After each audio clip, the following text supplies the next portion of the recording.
کی بات ہے جب غریب کسان اور اس کی بیوی بہت پریشان تھے تو وہ بیچارے کرتے تو کیا کرتے، کیونکہ ان کے من میں کچھ ایسا فیل ہو رہا تھا کہ وہ کریں تو کیا کریں، ورنہ ان کی تو جان پر ہی لالے پڑ گئے تھے اور ان کے پاس کچھ کھانے کو بھی نہیں تھا۔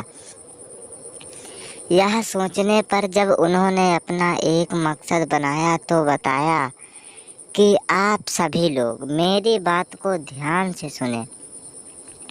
اور کسان کو گرتے ہی جیسے ہی اس کی ساس اور سسر آئے تو اس نے کہا کہ ارے سنیے ذرا، آپ تو اٹھیے اور پھر مجھے بتائیے کہ یہ سب لوگ کیا کر رہے ہیں۔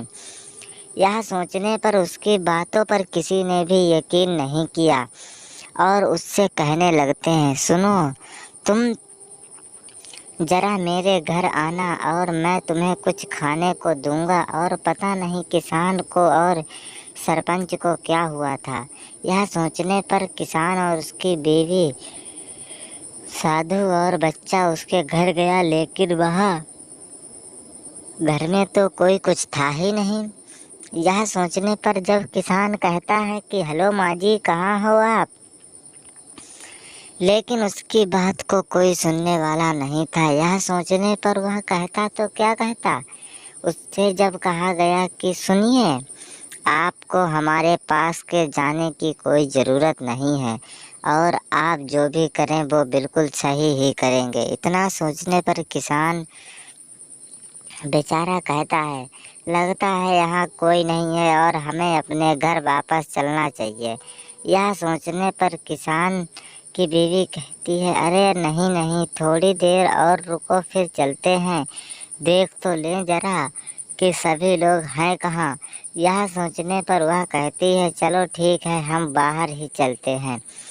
جیسے ہی گیٹ پر پہنچی تو کسان کی بیوی کو سبھی لوگ باہر ہی ملے اور کسان کی بیوی کہتی تو کیا کہتی، وہ تو بیچاری مجبور تھی، کیونکہ اس نے کہا ہی تھا کہ آپ لوگ ہمیں اپنی گھر سے کچھ کھانے کے لیے دیں گے تو ہم آپ کے لیے بہت ہی مان سمان کریں گے۔ یہ سوچنے پر سبھی تو بیچارے کرتے تو کیا کرتے، تبھی وہ ساس کے پاس گئی اور بیچاری یہاں سے وہاں اپنے پردوں کو دیکھ رہی تھی کہ کہنے ہی والی تھی، تبھی ساس نے بھی کہہ دیا، ارے جاؤ، اب ہمارے گھر پہ کھانے کو کچھ بھی نہیں ہے اور تم کسان کی بیوی ہو، کسان سے ہی کہو جا کر کہ کچھ پیدا کر کے ہمیں کھلائے۔ یہ سوچنے پر ان سبھی لوگوں نے اس کے کانوں میں یہ گونج کر بھر دیا تو وہاں سے وہ چلی گئی۔ کسان جب اپنے گاؤں کے باہر پہنچا تو اس نے دیکھا کہ یہ شیش بھرا محل کس کا ہے۔ یہ سوچنے پر وہیں پر دیکھا کہ ارے یہاں تو سب کچھ نظارہ اچھا ہی ہے، تو ہمیں یہیں پر رک جانا چاہیے اور چاہے ہمیں کچھ کھانے کو بھی ملے گا۔ یہ سوچنے پر جب اس نے کہا کہ چلو یہ مت کرو اور ہمیں کچھ کھانے کو ڈھونڈنے کی ویوستھا کرنی چاہیے۔ اتنا سوچنے پر کسان کہتا ہے، چلو ٹھیک ہے، اب لگتا ہے ہماری کوئی نہیں سننے والا ہے، تو اب تو ہمیں بھگوان ہی کچھ راستہ دکھائے گا۔ یہ سوچنے پر کسان بھی بہت ہی دکھی